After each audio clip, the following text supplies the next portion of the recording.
Now, the greatest radio shows of all time. Suspense. The Shadow Node. Washington calling David Harding, counter-spy. Classic radio theater. The Great Gildersleeve. Fibber McGee and Molly. Dragnet. Gunsmoke. The Lone Ranger. Now, step back into a time machine with your host, Wyatt Cox. Good evening, friends of the Inner Sanctum. Brian Donlevy in an episode of Dangerous Assignment from 72 years ago, March 3rd, 1951, The Secret Code. Thank you for joining us on this Friday. This is the third day of March. It is the 62nd day of the year, 303 days remaining until we get to 2024. The U.S. Mint created by Congress on this date in 1791. Alabama Territory created by splitting the Mississippi Territory in 1817. Congress passed the Missouri Compromise on this date in 1820. It prohibited slavery in the former Louisiana Territory north of the parallel 36 degrees 30 minutes north, except within the boundaries of the proposed state of Missouri. Florida admitted as the 27th state of the Union on this date in 1845. On that same date, the first time Congress passed legislation overriding a presidential veto. In 1849, the Department of the Interior established.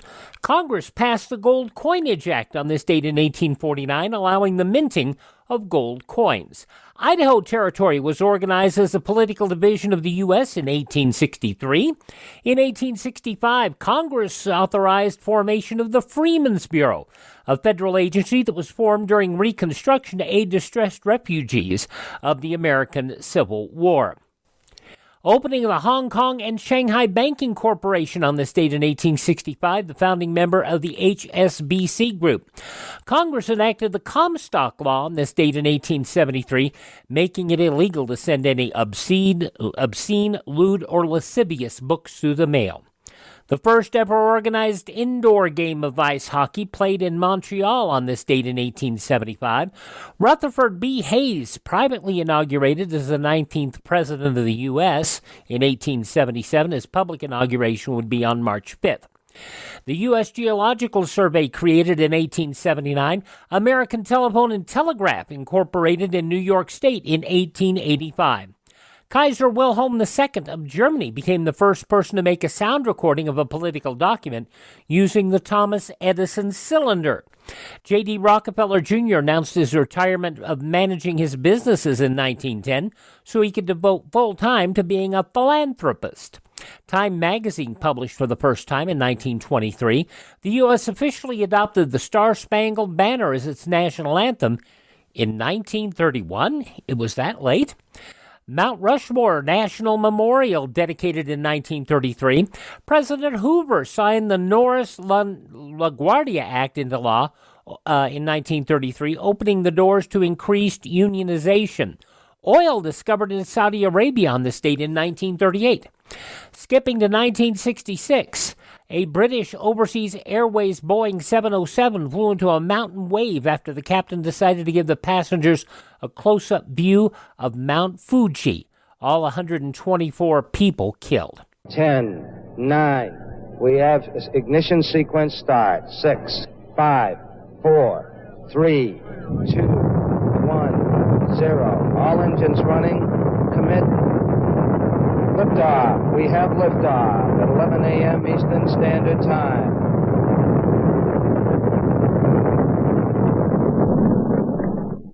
Apollo 9 launched on this date in 1969 to test the lunar module that would be used to land on the moon. The Beatles, no longer banned from radio play by the South African Broadcasting Corporation on this date in 1971. The ban had been in effect since August of 1966 in response to John Lennon's Beatles Bigger Than Jesus controversy. John Lennon responded. I wasn't saying the Beatles are better than Jesus or God or Christianity. I was using the name Beatles because I can use them easier. And I was using, because I can talk about Beatles as a separate thing. But I could have said TV or cinema or anything else that's popular. However, the lifting of the ban did not extend to John Lennon's compositions, vocals, or solo work, which remained banned. 1991, an amateur video captured the beating of Rodney King by L.A. police officers. That was back in 1991. 2002, citizens of Switzerland narrowly voted in favor of their country becoming a member of the United Nations. And it was on this date in 2017 the Nintendo Switch released to the public.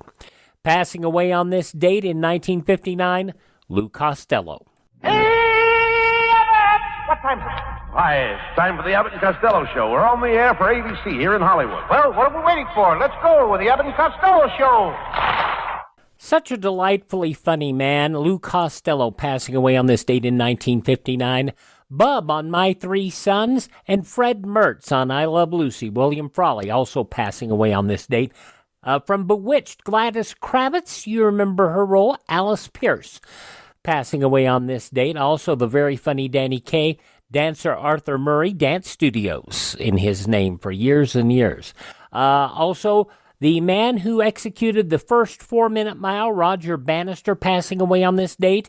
And Charles Winchester en masse, David Ogden Stiers, all passing away on this date in history.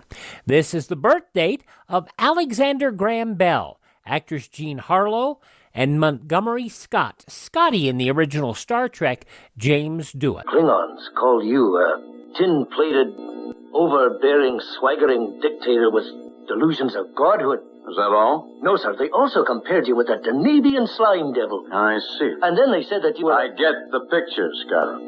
Yes, sir. And after they said all this, that's when you hit the Klingons. No, sir. No? No, I didn't. What was it they said that started the fight? They called the Enterprise a garbage scow. I see. And that's when you hit the Klingons. Well, sir, this was a matter of pride. Scotty, you're restricted to quarters until further notice. Thank you, sir. That'll give me a chance to catch up on my technical journals. James Doohan, born on this date in history.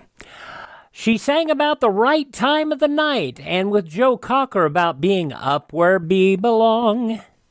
Jennifer Warnes, Grammy Award-winning singer-songwriter, 76 years old today, from Saturday Night Live and Police Academy. Tim Kazurinsky is 73. Rapper-actor Tone Loc is 57. From Modern Family, Julie Bowen is 53. He was Bud on Married with Children, David Postino, 49. Mrs. Justin Timberlake, Jessica Biel, 41. And from Fifth Harmony, and now out on her own, Camila Cabello is 26. Those some of the people celebrating the third day of March is their birthday. And if this happens to be your birthday... Hi, we're the Four Freshmen, and we just want to say... Happy birthday to you. And from 72 years ago, March 3rd, 1951, Brian Donlevy, Dangerous Assignment, on this Friday, Classic Radio Theater with Wyatt Cox on your favorite radio station.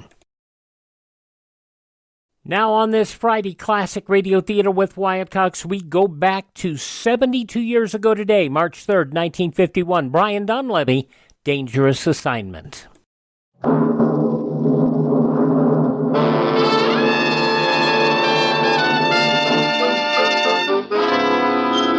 Dangerous Assignment, starring Brian Donlevy as Steve Mitchell.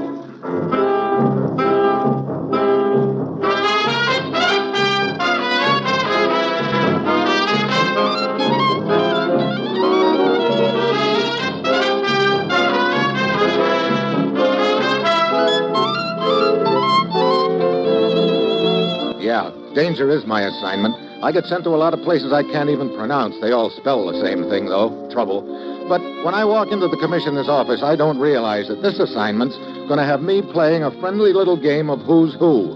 The only trouble with it is that the guy who loses gets killed.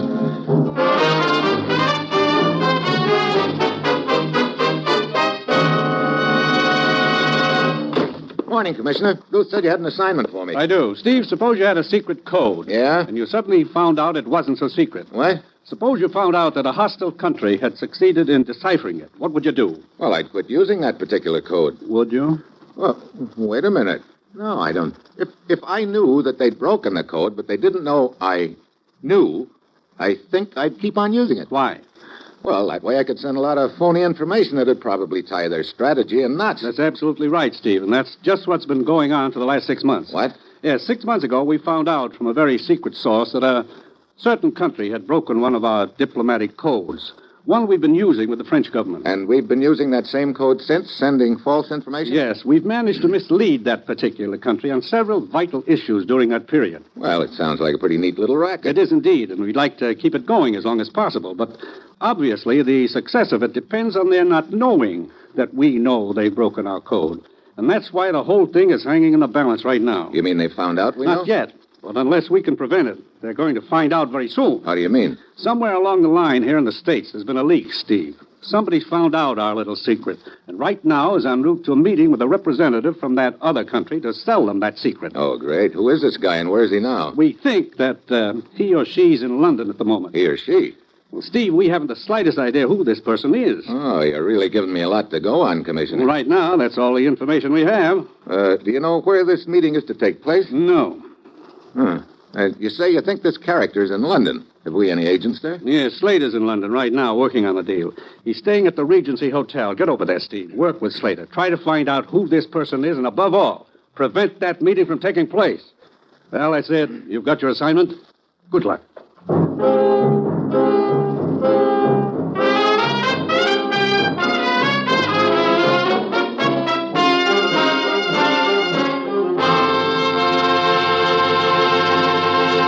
The National Broadcasting Company is presenting Dangerous Assignment, starring Brian Donlevy in the role of Steve Mitchell, colorful, two-fisted government agent. At all those places of the world where danger and intrigue walk hand in hand, there you'll find Steve Mitchell on another Dangerous Assignment.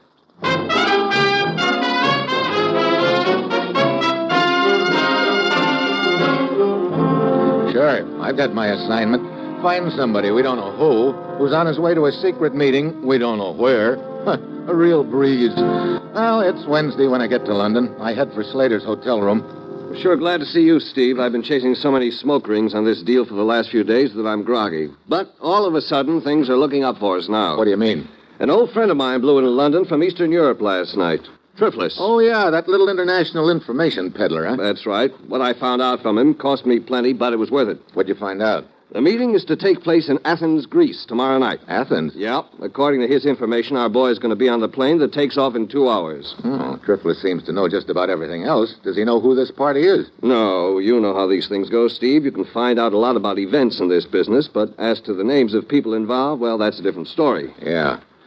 One more thing. Do you have any information on where in Athens the meeting is to take place? No. As I understand it, Steve, the boy who's peddling the secret is to be contacted in Athens by their agent as soon as the plane lands. Presumably, the agent will set up the meeting with him then. I see. Well, I guess I'd better arrange myself space on that plane to Athens. Good work, Slater. See you in Athens. Right, Steve.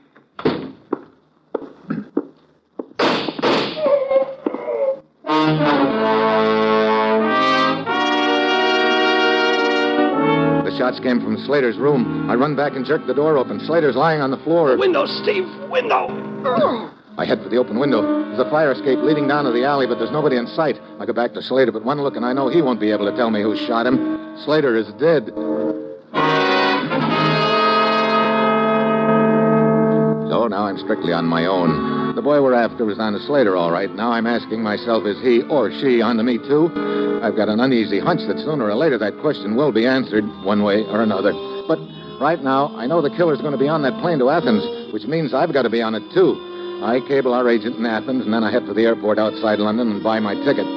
I've got half an hour until takeoff, so I drop in at the bar just off the waiting room. There's only one other customer at the moment, a girl down at one end of the bar. I slide onto the stool beside her. Hi. Hi.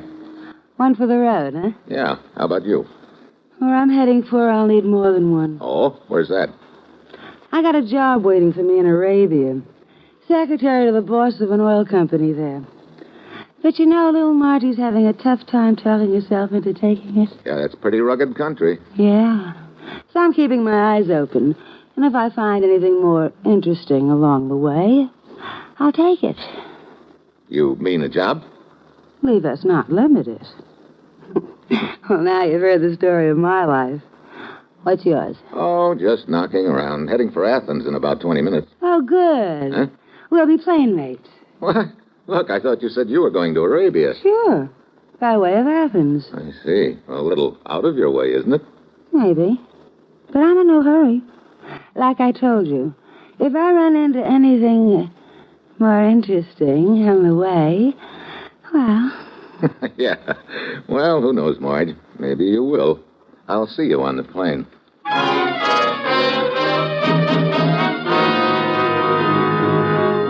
20 minutes later, the plane takes off. I get a passenger list from the steward and start checking off the names and the faces in my mind. Quite a few of them I can eliminate right off the bat.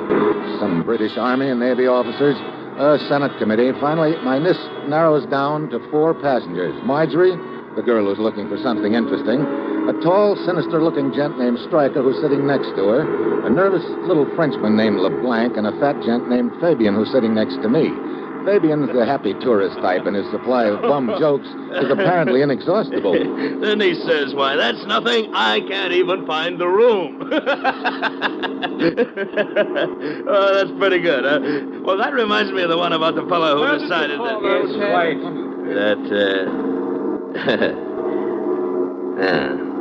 How do you like that? Won't even let me start it. Now, that's the trouble with these foreigners, you know. No sense of humor at all. You know what I mean? Well, I wouldn't exactly say that. Now, you're different. You're a fellow American. You know what I mean? I guess so. I mean, you got a sense of humor. Now, this joke I was about to tell... Yeah. You've got quite a stock of them, haven't you? Listen, when you're a traveling salesman, it isn't long before you find out just how important jokes are. You know what I mean? I mean, when it comes right down to it, you're not selling your product, you're selling yourself. Well, in your case, I'll bet you must be quite a salesman. Well, now, that's mighty nice of you.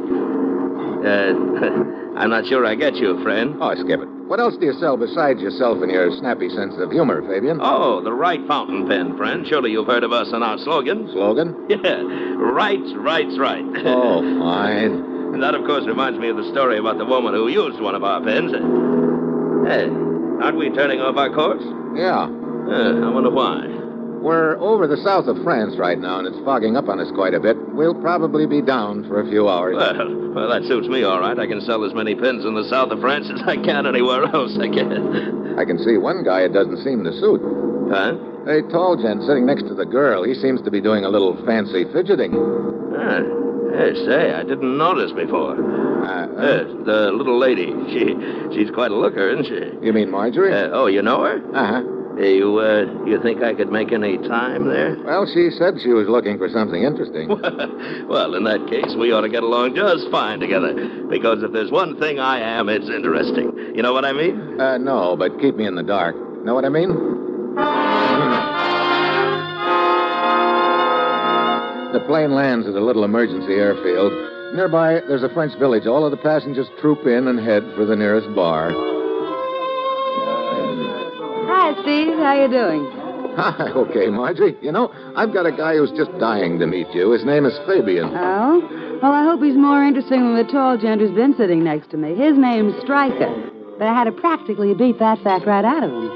Yeah, I don't think he said more than 6 words all the way. I noticed he didn't seem too happy when the steward told us we were going to land here. Yeah, I noticed that, too. How about a drink? Oh, sure. As soon as I freshen up. I'll see you a little later. Okay. Oh, my apologies, Monsieur Michel. I didn't see you behind me. Something you wanted, Lubeck? Well, no. I was merely passing by you when you turned around. Funny, you were awfully quiet about it. What do you mean? Also funny that you should know my name. No more so than you should know mine, monsieur. Yeah, I guess that makes us even one way or another. How about a drink? Merci, but I prefer not. LeBlanc scurries outside. Fabian over at the bar gives me a big grin and waves me over, but I've had enough of his know what I mean and lousy jokes to last me for the rest of the trip. After a while, I get tired of waiting for Marjorie and inhaling all that smoky air, so I go outside. The fog is swirling thickly around the place. I start walking, trying to fit together what I know so far, which isn't much. LeBlanc the Frenchman, Stryker the tall, silent guy, Fabian the jokester, and Marjorie. It could be any of them, or it could be none of them. Yeah, right now I'm beginning to wonder if I've taken the wrong plane. Then I hear it. Just a little sound, but enough to tell me I'm not on the wrong trail after all. The sound of a gun being cocked somewhere in the fog. I hit the ground fast. The slugs fan past me. I scramble to my feet and take off in the direction I think they came from. Suddenly, I'm wallowing around in a muddy field. I can hear somebody else running, but in the fog, I can't tell where. The mud gets gooier, but I keep going. Suddenly, a hand shoots out and grabs my ankle. I spread eagle in the air. Too late, I see the rock on the ground under my head. I make a perfect three-point landing.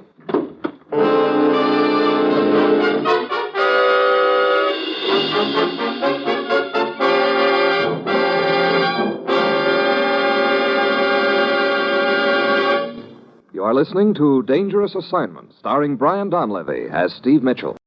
March 3rd, 1951, Brian Donlevy in Dangerous Assignment on Classic Radio Theater with Wyatt Cox. A quick look at the news from 72 years ago today, when Classic Radio Theater with Wyatt Cox continues following these important messages.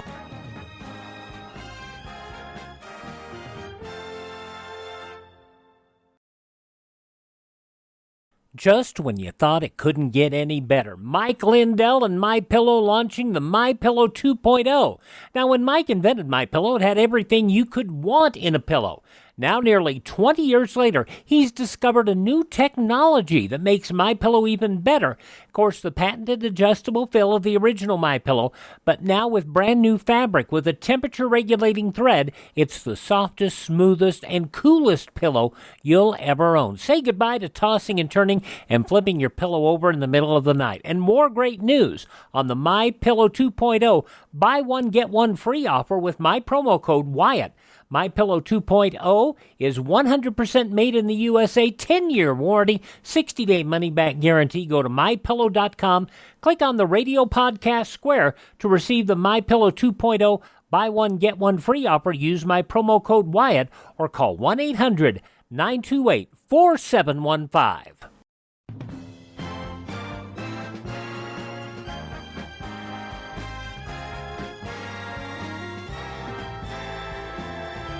Thanks for tuning in to Classic Radio Theater with Wyatt Cox on your favorite station. We're listening to an episode of Dangerous Assignment as it was originally broadcast on Saturday, May 3rd, 1951. In the newspapers of that Saturday, 72 years ago, these were some of the headlines. An estimated 1.7 million workers assured last night of an automatic pay increase as the government announced that the cost of living rose 1.5% in January. These employees, including 800,000 automobile workers, have contracts tying their scale of wages directly to the Labor Department's cost of living index. The auto workers may get 4 or 5 cents an hour more. The department's Bureau of Labor Statistics issued a new type index adjusted to changing buying habits. This one set at 181.5 for mid-January, compared with 178.8 for mid-December. The period 1935 to 1939 considered normal, or 100.00. South Korean anti-red guerrillas stabbed behind Chinese and North Korean communist lines north of Seoul today to seize 3 important cities, one of them north of the 38th parallel, the others just below the boundary line. The thrust far above the 60-mile Central Korean battlefront, where U.S. Marines seized vital heights north of captured Hongsong, was designed to keep the enemy off balance in an anticipated red counterattack to the United Nations Operation Killer. Attorney Joseph H. Rosenbaum once boasted he had Reconstruction Finance Committee Director Walter L. Dunham and William E. Willett in his hip pocket and claimed he was the only man who could save the Lustron Housing Corporation. That, according to Senate investigators, that's what they were told yesterday. Roy Freihoff, president of the Freihoff Tractor Corporation, told the Senate RFC investigating subcommittee that Rosenbaum made the boast to him in a hotel suite in Washington. He said the lawyer sought a $100,000 fee. Rosenbaum, Washington attorney named by the subcommittee as a key figure in the RFC influence web, denied under oath he made such a claim. He said Paul Buckley, an official of the now bankrupt Lustron Corporation, was president at the time and would back him up. Columnist commentator Drew Pearson yesterday sued Senator McCarthy, the Republican of Wisconsin, for $600,000 damages, and McCarthy and others for $3 million or more. The exact amount sought was left open. Pearson said he wanted damages from 8 persons. The Washington Times-Herald John Doe, Richard Rowe, and other persons at this time to your plaintiff unknown. Pearson filed the suit in U.S. District Court. He asked $250,000 for what he said was a physical attack made on him by McCarthy at a private dinner December 12, 1950, at the Soulgrave Club in Washington. He also asked $350,000 damages against McCarthy for an alleged libelous, false, and defamatory attack upon him in a 37-page statement December 15, 1950. He said in his suit that McCarthy maliciously published and caused to be published a libelous, false, and defamatory attack upon his character, veracity, morality, competence, and patriotism of the plaintiff. And those some of the day's top news stories as reported in the newspapers of Saturday, March 3rd, 1951, on your radio dangerous assignment. We'll hear the conclusion next on this Friday Classic Radio Theater with Wyatt Cox on your favorite radio station. Just enough time to tell you on Saturday's Classic Radio Theater an episode of The Whistler Decision from 77 years ago, March 4th, 1946. But now the conclusion of Dangerous Assignment, March 3rd, 1951.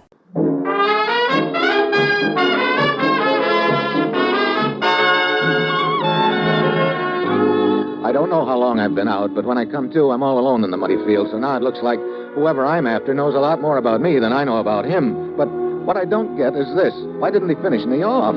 I head back to the bar, but all the other passengers are gone. I find out from the bartender they've gone back to the airport. So I get there on the double. The plane's up at the end of the runway, all set for the takeoff.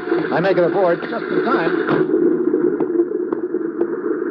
Well, Steve, we were beginning to think you missed the plane. Yeah, looks like somebody was trying to arrange for me to miss the plane, Marjorie. What do you mean? Oh, skip it. Mitchell, my friend, I hope you don't mind if I desert you for a while. Well, I'll try to be brave about it. I thought it was high time that this little lady and I got acquainted. You know what I mean? So I talked that guy Stryker into changing seats with me for the rest of the trip. Okay, see you later. Yeah. Well, I see you didn't miss the plane, LeBlanc. Aye? But why should I, Monsieur Mitchell? Well, that's a good question. Excuse me. I said excuse me. Oh, sorry. A bit wrapped up in my book, I guess. You mind if I squeeze by you? This is my seat next to the window. Oh, quite. Thank you. You're Stryker, aren't you? Oh, yes. Mine's Mitchell. Really? Fabian said he'd talked you into trading seats with him. I say, old boy, if you don't mind, I am trying to read. Sure, not a bad idea. Let's see, I think I left my newspaper here on the floor. Yeah, here it is.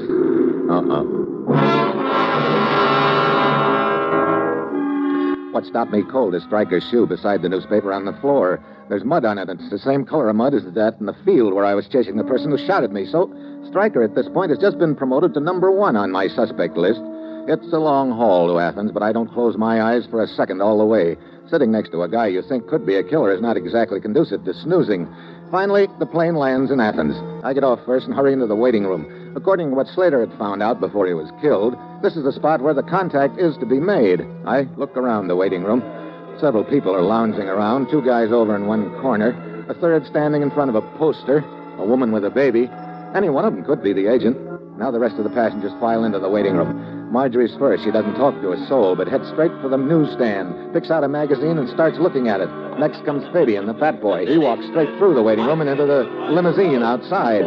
Stryker follows him directly to the limousine. Then comes LeBlanc, but he stops in the waiting room and talks to one of the men there. The gent turns and leaves. LeBlanc starts out the door. I catch up with him outside. Let go of me, Mitchell. So you're my boy, LeBlanc. I said let go of me. What? Well, complete with gun, huh? Oui, complete with gun. And now to keep you in order, my friend. Handcuffs? Hey, what is this, anyway? Since you seem to be aware of my identity and attempted just now to detain me forcibly, it follows that you are undoubtedly a criminal, wanted in one country or another. Now, I will investigate and... Criminal wanted? Hey, look, who are you? Inspector Leblanc of the French Sûreté. Oh, great. And here I've been thinking that... Now, monsieur, perhaps you will be good enough to identify yourself? Well, my credentials are in my pocket, but it looks like you'll have to fish them out yourself. These handcuffs are a little confining. Very well. These? Yeah, that's it. What? Agent from the United States? That's right. Looks like we've sort of been working at cross purposes, doesn't it? Now, would you mind unhandcuffing me, LeBlanc? Oh, but of course. You know I feel somewhat embarrassed, Monsieur Mitchell. That's okay. I guess I did look a little suspicious to you. Oui, and then when I learned of the attempt on your life in that muddy field in the south of France... Hey, wait a minute. You saw someone shooting at me? No, I was outside walking around when I heard the shots. I saw you run across the field in pursuit, then I heard you fall. Ah, that explains why I wasn't killed then. The killer must have heard you and took off. Mitchell, it is obvious that we are working on the same assignment. The code proposition. Oui. Yeah, well, according to our information, LeBlanc, whoever's out to sell the secret was on that plane. He or she was to be contacted at the airport waiting room. Oui. Now, with you off my suspect list, that narrows it down to 3 people, Stryker, Fabian, and Marjorie. But none of these 3 people spoke to a single person in the waiting room. I know it. That's what bothers me. Incidentally, who was that guy I saw you talking to, LeBlanc? Oh, that was one of my men, Mitchell. I had ordered him to try and discover who was to contact one of the passengers, but he was unable to do so. I don't get it. None of them did talk to anyone. They got in the limousine and... Mitchell. What's the matter? The limousine. While we stand here talking, we have let them slip right through our fingers. You mean the contact might be made in the limousine? Oh, at some other point. Any one of them could have the driver drop them off at the meeting place. Well, matter of fact, I sort of hope that's what happened, LeBlanc. Makes things easier for us that way. Easier for us? Are you insane, Mitchell? Not more than usual. Come on, let's go to the hotel, LeBlanc. I'll show you what I mean.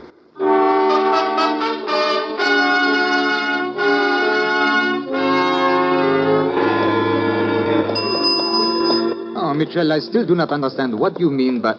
Oh, no, wait. That man sitting over there in the center of the lobby, is he not the driver of the limousine? Looks like him. Come on. I beg your pardon, monsieur. Hi, Steve. Bill? Steve... Bill? Do you know each other? Sure. This is Bill Donner. He's an agent of ours, LeBlanc. What? But how did you arrange for him? I cabled him before I left London. Told him to be at the airport here in Athens when the plane landed. I figured the logical thing for me to do was drive the limousine. Oh, I see. Anything of interest happen on that trip from the airport here to the hotel? Nothing, Steve, but really nothing. All 3 of them come to this hotel? No, Stryker wanted off at another hotel a few blocks away. Mitchell, perhaps that is where the meeting is to be. Don't worry. I asked for the cooperation of the Athens police. They've got a boy over there keeping an eye on Stryker. As for the girl and the fat boy, what's his name? Fabian. Yeah, Fabian. We've got their rooms watched. Nobody's been to see them, nobody's called them on the telephone, and they haven't tried to make any calls or contacts either. Well, good work, Bill, but that's the trouble. It's almost too good. What do you mean? We've got all 3 of them bottled up tight.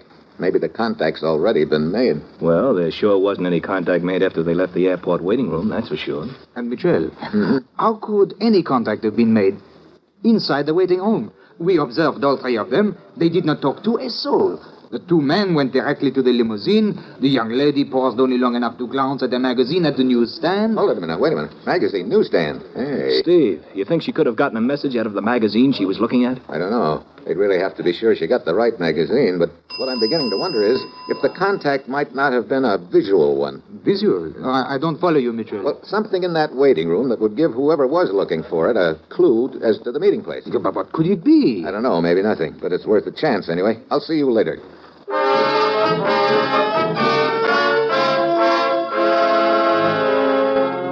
I head back to the airport waiting room. At this point, I don't even know what I'm looking for, but I start walking around. The newsstand is piled high with various assorted magazines and newspapers, and if the clue to the meeting place is somewhere in the stack, it's a cinch I'll never find it. Then I notice some posters around the walls. Most of them are in Greek, so I motion to one of the porters. He comes over. You speak English? Like a citizen. Good. How about doing a little translating for me? Translating? Sure. What's to translate? That poster there on the wall, what does it say? This movie poster, my favorite. Huh? Bing Crosby. Picture his name of Birth of Blues. Birth of the Blues? Brother, that's a real old one. Oh, frequently we do not get picture here until 15 years after they are made. Yeah, we got the same system in the States, only over there they call it television. Well, I guess there's nothing in that poster that'll help me. This picture name of Birth of Blues, have you seen it? Oh, yeah, quite a few times over the years. He's quite a huge favorite of mine also. Like especially man who has small part of trumpet player, actor name of Brian Donlevy. That's an interesting pronunciation. You ever hear of him? I think he was a child actor in those days. Let's see. How about that poster over there? Let me see. Oh, that is about United Nations Children's Fund, organization to help underprivileged children of all countries. Money is requested. Well, that sounds like a worthwhile cause, but I don't think that'll help me either. Matter of fact, I'm beginning to think I'm barking up the wrong tree. Whoever I'm after probably can't understand Greek either, so how could he get a message from any of these posters? Well, here's for your trouble, Buster. Oh, so thanks. You got any more trouble I could get into at these prices? I'm afraid not. Okay. Hey, just a minute. Something else is troubling, I hope? Yeah. That poster behind you, it's in English. So for this you need translation, too? No, I can read it all right. Wilson conducted tours of Athens. Bus leaves at 12 each day, returns at 6 each night. Tour includes the Acropolis and other ruins, waterfront, tickets 8. So if it is tour of city you want, I can give you better one than that. Show you places that you won't believe. No, never mind, thanks. Well, I guess that poster's no help either. It's just that for a moment there was something familiar about it, something that reminded me of... Oh, I don't know what. Maybe you got day to go sightseeing. No, well, never mind. Okay. Hey, hold it. So, make up your mind. I think I just did. Huh? Yeah, I remember now. When I got off the train and came in here, there was a man standing in front of this sightseeing poster, just where you are now. So? So he was blocking out part of the poster with his body, and what was left was here. Here, move over just a little. Sure. There, that's it. Now I'll read the part of the poster that's still in sight. 12, night, waterfront 8. Well, what do you know? This is something of interest? It sure is, Porter. It's the most interesting thing I've seen since I left home.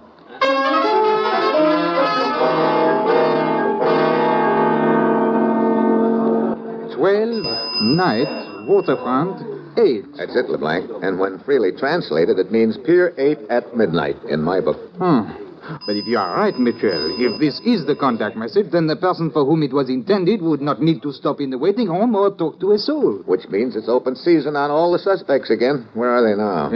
Fabien is drinking alone in the bar. The girl is up in her room. And Stryker is over at the other hotel under the surveillance of your man, Bill Donner. Let's see, it's 11:15. If that message off the poster is the real McCoy, whoever it was intended for will be leaving for the waterfront before long. Mitchell, look, coming down the stairs. Yeah, Marjorie, heading for the bar. I think I'll join her. Very well. I'll remain here in the lobby. Hi, Marjorie. Drop dead, will you? Well, sounds like I just lost a fan. What's the trouble? You sick that jerk Fabian onto me, and then you ask me what's the trouble? Oh, I didn't hit it off so well together, huh? Only one thing I'd like to hit off with him. What's that? His head. Come on, I'll buy you a drink. Well, well, that's the best news I've had all day. Marjorie! Mitchell! Over here! Oh, Grace. What are you, Fabian's agent? Not exactly. Come on, one drink with him won't kill you. You want to bet? Well, now, this is just fine. I was hoping a friendly face would come along and have a drink with me. Heard any more jokes lately, Fabian? Ouch! So sorry, Steve. My foot must have just bumped into your shin. Well, how about a nice drink for all of us? Then we'll get around to the jokes. I've still got a million of them that you haven't heard. I doubt that very much. What? Skip it. What time is it, Steve? 11:25. What? Oh, just thinking. It's that time I turned in. I think I'll just skip this drink. Oh, sort of sleepy all of a sudden, huh? Yeah. Well, maybe, What's the matter, Steve? Nothing. I'll see you kids later. But right now, something is the matter. Standing there in the bar, I can see out into the lobby. And I suddenly notice that a chair out there is empty. It's the chair LeBlanc was sitting in. I go out into the lobby, but he's nowhere in sight. The clerk tells me he went out just a minute ago. Suddenly I get a wild idea. I head for Pier 8 at the waterfront. It's a few minutes before midnight when I get there, and out near the end of the pier, I see a cigarette glowing in the dark. Probably the foreign agent with a fistful of dough waiting to buy the information about the code. I slip into the shadows and wait. A couple of minutes later, I hear it.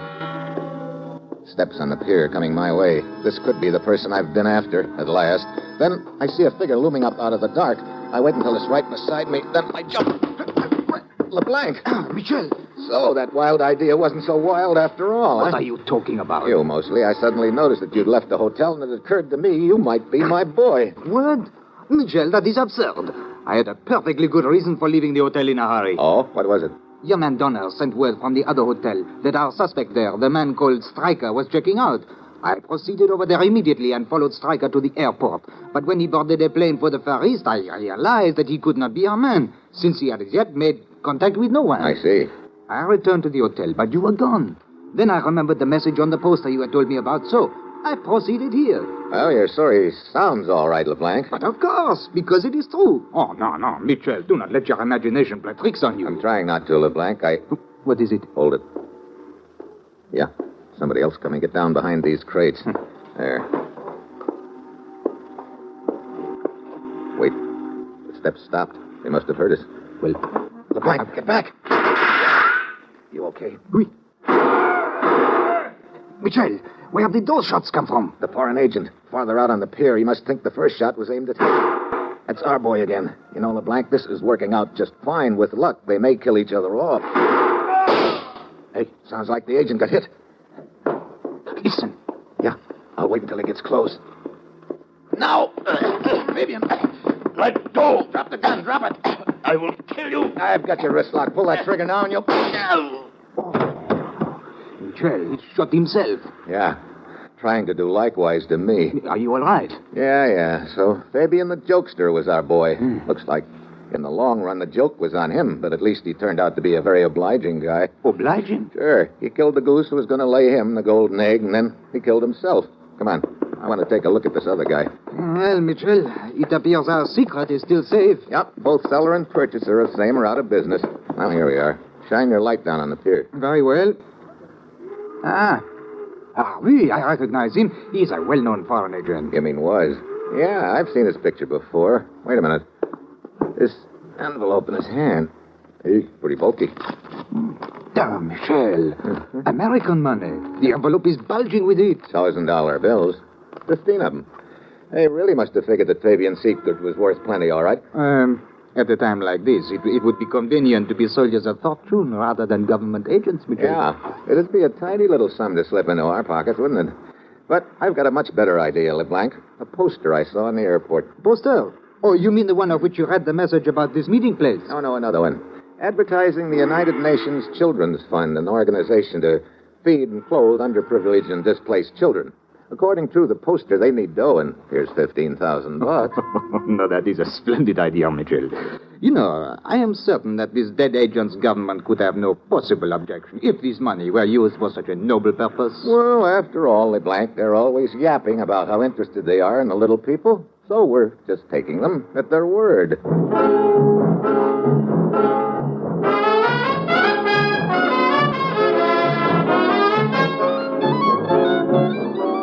March 3rd, 1951, Dangerous Assignment on Classic Radio Theater with Wyatt Cox. Have yourself a great weekend ahead. Visit my webpage, classicradio.stream, for more great information about classic radio listening or to hear our shows anytime on demand. Thank this station, support their advertisers, tell your friends the greatest radio shows of all time are right here at this spot on the dial. Classic Radio Theater with Wyatt Cox on your favorite radio station.